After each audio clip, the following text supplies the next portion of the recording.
Good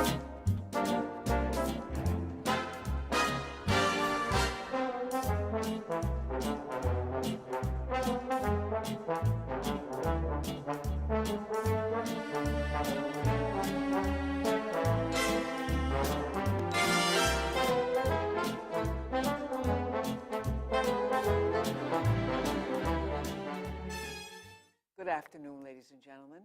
Welcome to another edition of The Democratic View. And my name is Phyllis Italiano. I'm the hostess. And I have two people with me today, which is only, I think, maybe the third time I've done more than one. I have two of the exceptional people who are running for town council on the Democratic ticket. And they are our lovely Kathee Burke Gonzalez, sitting there smiling beautifully, I might add, and Joe Potter, who is not an unfamiliar face to most people in East Hampton. It's great to be here, Phyllis. Thank you. Oh, my pleasure, my pleasure. Well, we have so much to talk about, but I wanted to start a little bit with Kathee. I don't know if people know that you are a Long Island girl. I am a South Shore girl, actually. I grew up in Valley Stream. I was born and raised there. Went off to Siena College outside Albany, and then came back and started working in Manhattan in advertising. And when I got married, we decided to move out here to the East End because Joe had been a bartender at Dave's Grill. He was there for 8 years, and we felt that this is where we wanted to raise our family. And what year was that? We moved out here, or I moved out here full-time in 1997. 97. You know, I've been coming out here since the early 50s when I was this high. But this is such an incredible place. Did you not fall madly in love with it? Oh, I felt madly in love with it, absolutely. And my husband's story is quite funny. He was working in Manhattan in 1987, and one of his buddies asked him for a ride out to Montauk. And he's born and raised in Florida and said, well, where's Montauk? And Leo said, oh, it's just past Queens. So Joe gave him a ride. They came out. He got to the Nat Peak stretch, and he just fell in love with the place. So he had been out here 10 years prior to us getting married and setting up, you know, our home here. I fell in love down that street when you turned that into saw that pond. And now I had been going to Fire Island for 35 years, which I absolutely adored, and it's still a lovely place. But it doesn't beat Manhattan by the Sea, East Hampton, which I absolutely adore. Well, you two guys are running with Larry Cantwell, who, for all intensive purposes, is our next supervisor.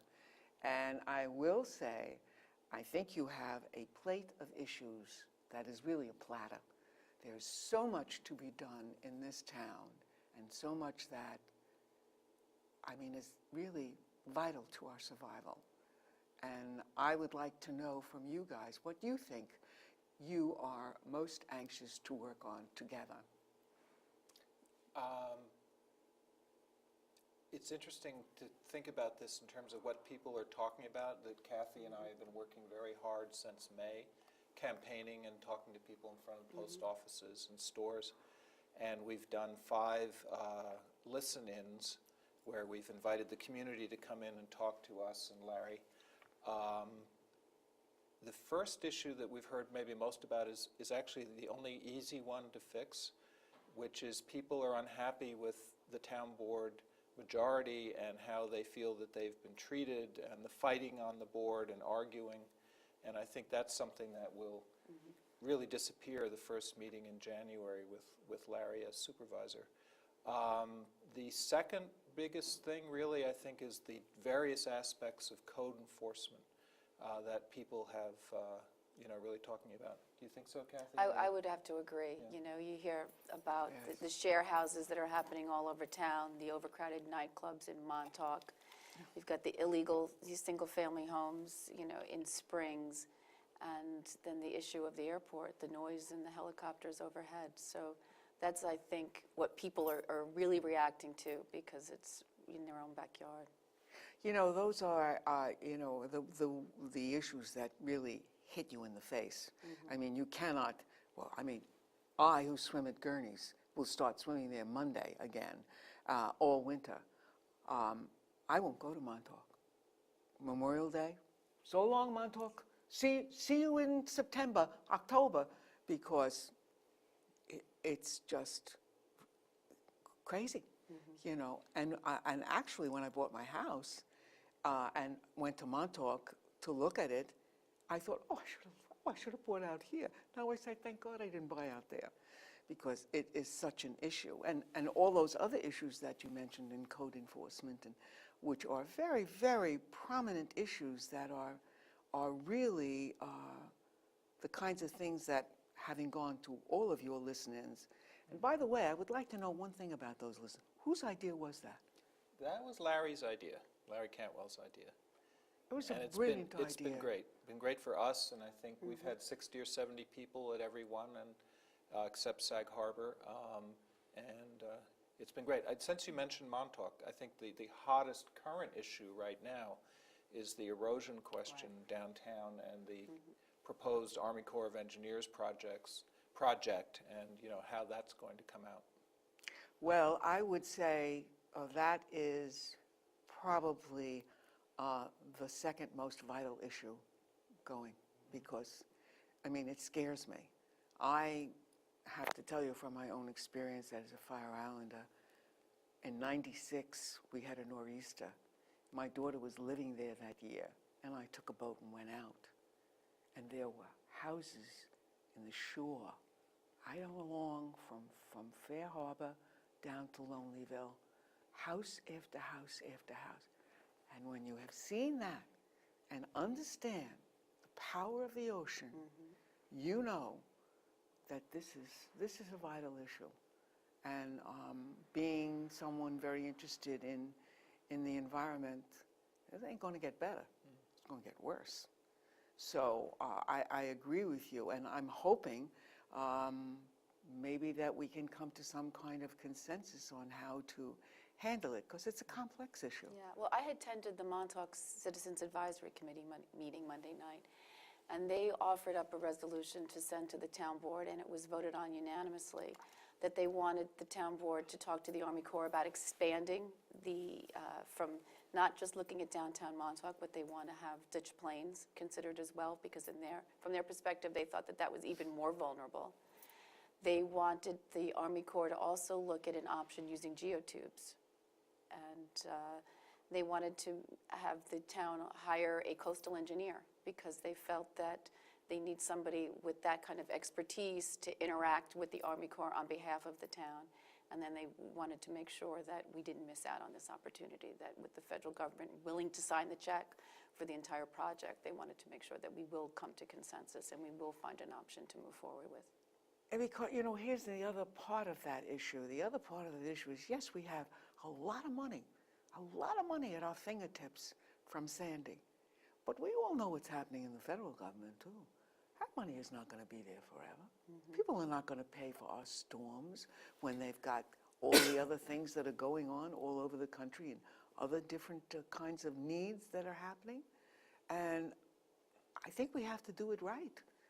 We have to, one of the things that has been talked about was moving back a little bit. And I can tell you that my brother-in-law had a house right on the ocean in Fire Island.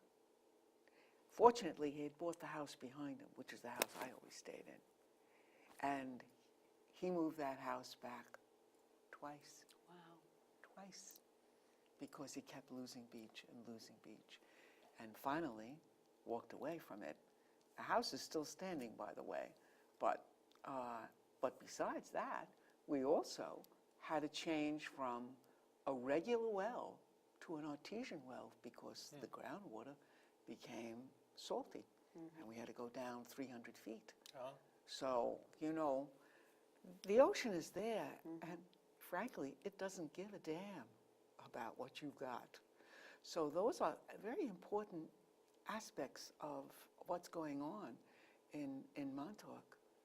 And,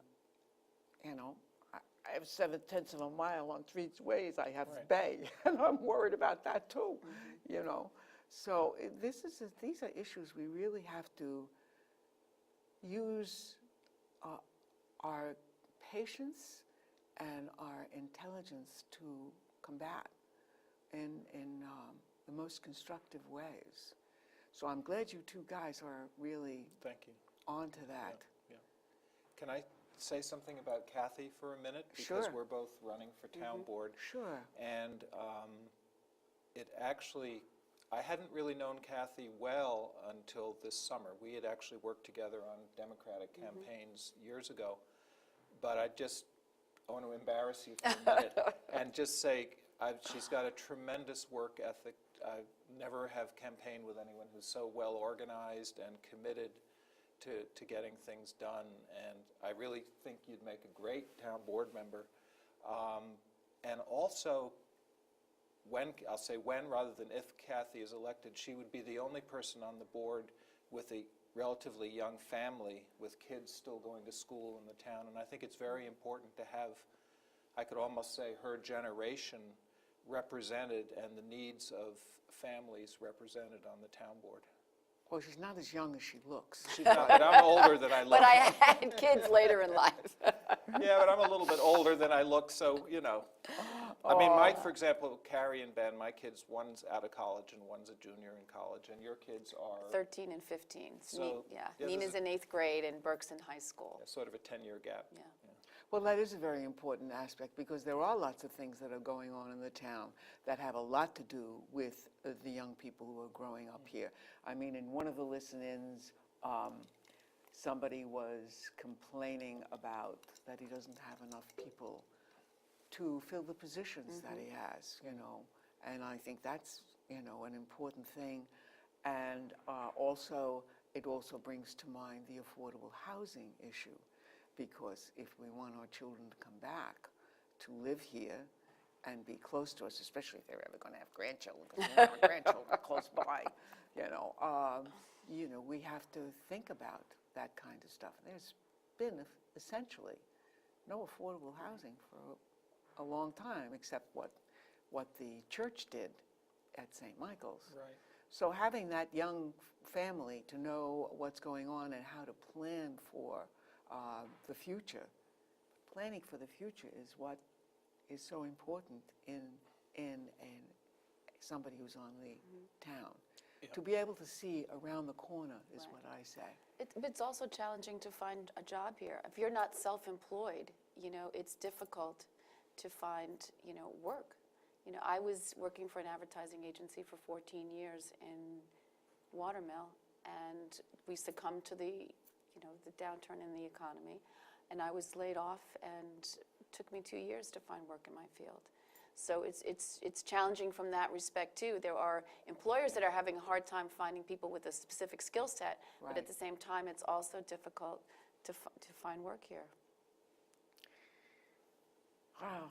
Well, and then another problem I think that I feel very, very well, if you don't have water to drink, forget it.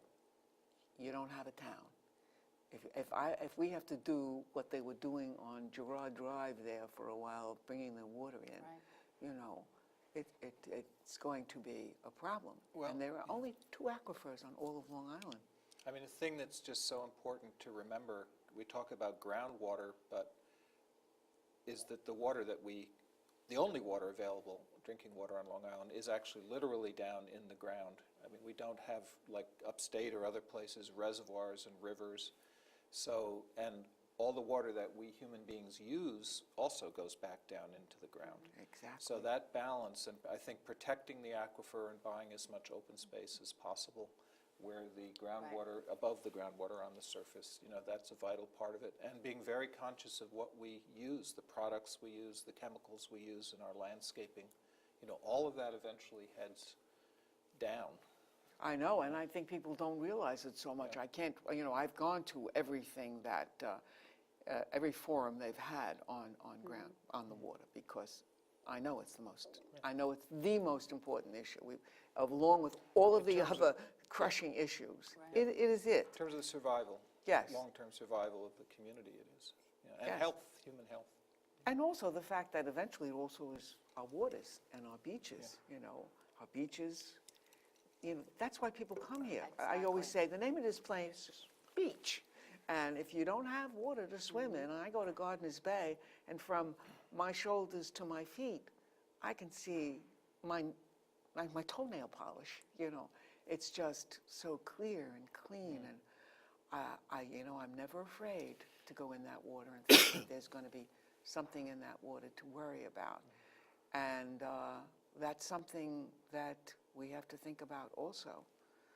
So, Well, I know that's what the CPF committee is focused on, as Joe mentioned, and that is buying up parcels that can protect the water and work as they're looking at like salt marshes that can,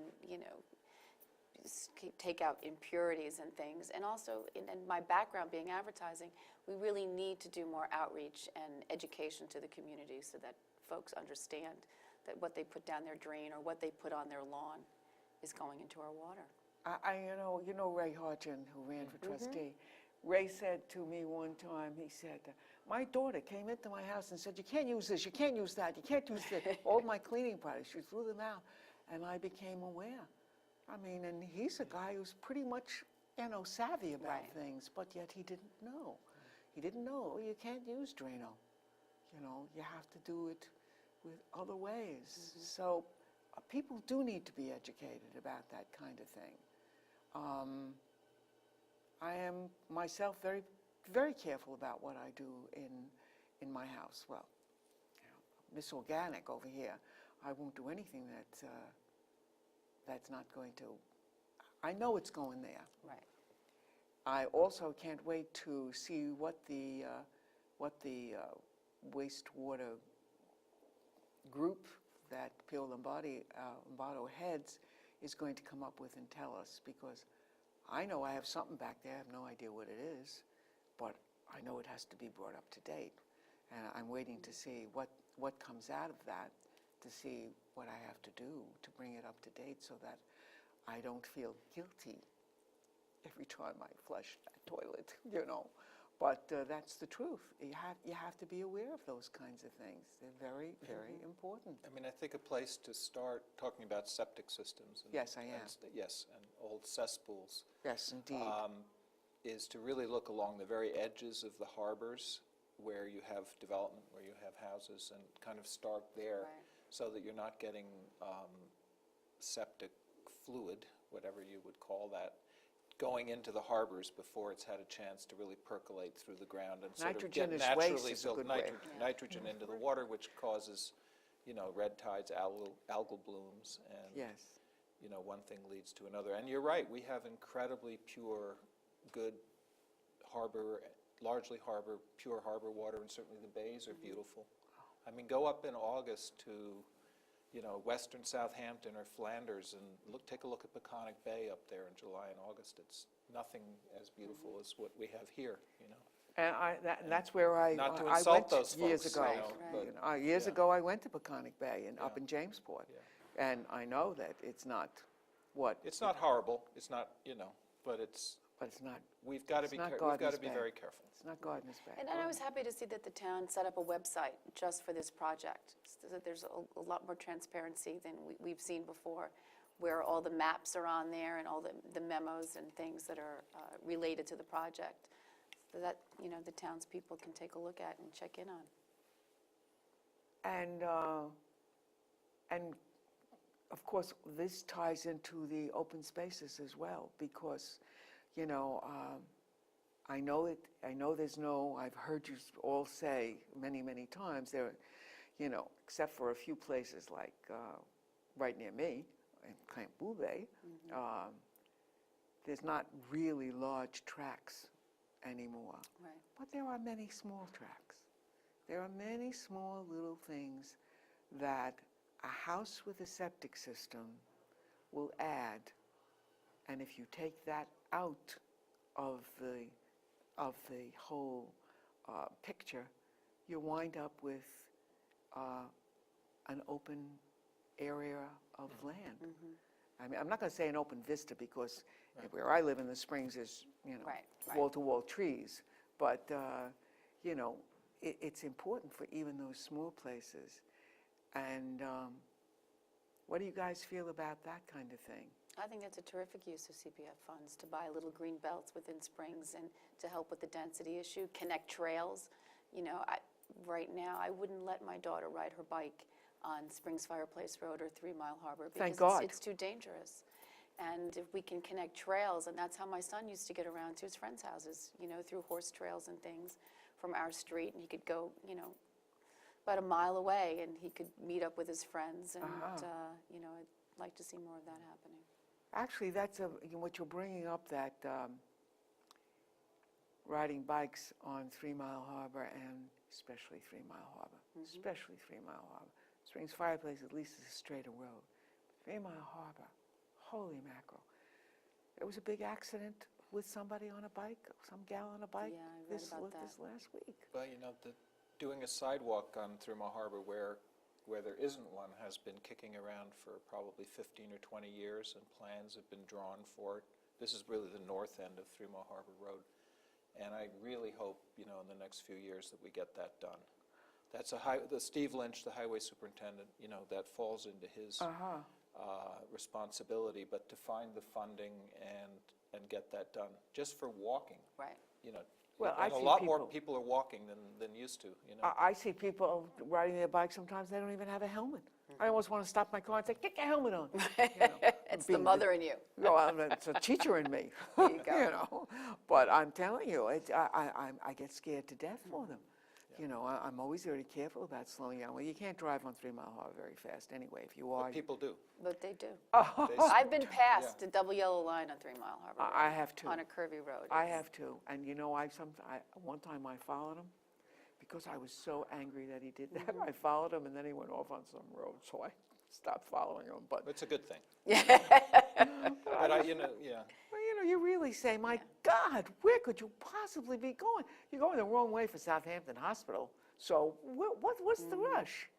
But, and the affordable housing thing is a big thing that I think we have to do some thinking about, because there has to be places for people to go. We can't, the code enforcement for overcrowding in housing is one thing. Transportation, That's we talked a big about. one, Yeah, yes. the 5-town transportation, which I know was on the drawing board. I think it was, well, at the beginning of the recession when it died, But that's another thing that we have to do, because people are here and we have to help them. We have to help them to, I know that's a dirty word, help the people, to some people, but where I come from and my way of thinking, it's not a dirty word. That's what government does, help the people and take care of them.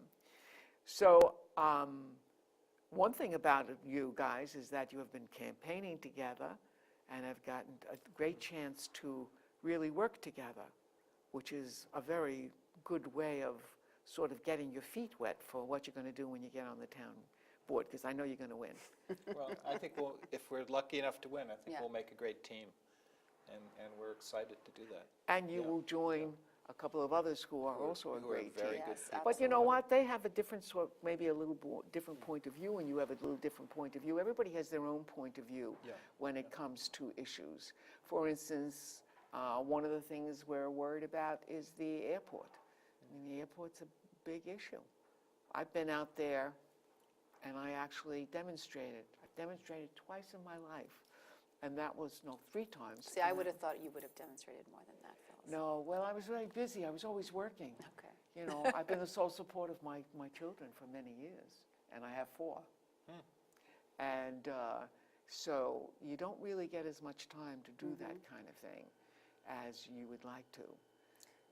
Well, if you go on the East Hampton Democrats website, you'll see that we have a position paper, an issues statement on there. It's 20-something pages long. 25, and it's And- called Where We Stand, and I put it on there because I Well, do the thank website. you, thank you. And Job and I aren't on the same page on every issue, and we had to come to consensus on certain things. Where You know, actually, it's a wonderful, I'm glad you mentioned it, because it is actually reads very easily, and it has so much in it, you know, because I did read it. And I liked the use of the word pristine in it. I thought, wow, that's almost poetical. So, did you all work on that together? Oh, The absolutely. three of us did, Yeah. and it was quite a lot of work. You know, in the old days, you'd call that our platform. Yes. But it really goes into almost all the key issues and talks about how, the three of us, and I think the board would agree that this is where the new board would want to go. And do you want to give people the web address? I am going to give the people. Good. Now, see, I'm taking your job away No, from I you. always, I try to always end the show Oh, you with, do? Okay. with All right. ehddems.com. Yeah. Actually, you can even do .org, but .com is the one that's, Okay. and you'll find it's just got an awful lot of stuff on it. I know. It about also has a schedule for our debates. There's a number of debates coming up in the next few weeks before the election. Yes, If people want to tune in. yes, there are actually 3 coming up, although one is Well, not really a debate. We have 7 to 8. Yeah. 7 to 8 events between now and November 5th that Kathee and Larry and I will be attending. So Oh, maybe they're wow. not all on the website. Well, you need to tell me what they are so All I right. can get them on the right, we'll website, do that. because, I mean, I know I just got the one for the spring CSE, Yep. which is not really a debate. It's more like a presentation. You just Right. sort of, Well, a number of them are more meet the candidates. It's not yes. a Yeah. debate Which is in the nice classic too, term. because I think it gives people a chance to take a look at you and see and compare you. And if beauty counts, you got it made. She's got it. Well, is there any other little thing we wanted to mention before we go? Because we're almost out of time. Boy, I just think I would just encourage people to come up and talk to us. You're going to see us. We're out in the front of the post offices and the stores. We'd love to meet people, talk to them, hear what's on their minds. That's very good. Very important to us. you know. Yes. Well, that's how you know how to shape what your thinking is Exactly. going to be and how you're Absolutely. going to handle things, Yeah. is when you hear what the people want. Yeah, exactly. That's, As my father always said, you learn more when you listen. yeah, oh, that's a good one. I used to say something like that to my class. But you know what? It's also called democracy, because that's what democracy is about. It's about you listening to what people want and then hopefully carrying out some of the things that are going to be the best in the long term for our area. And I'm going to end with just one saying from Tim Bishop: the economy is the environment, and the environment is the economy. And that's what we must always remember. Got to keep this place great. Yeah. Thanks for coming. We agree. Thank you, Phyllis. We appreciate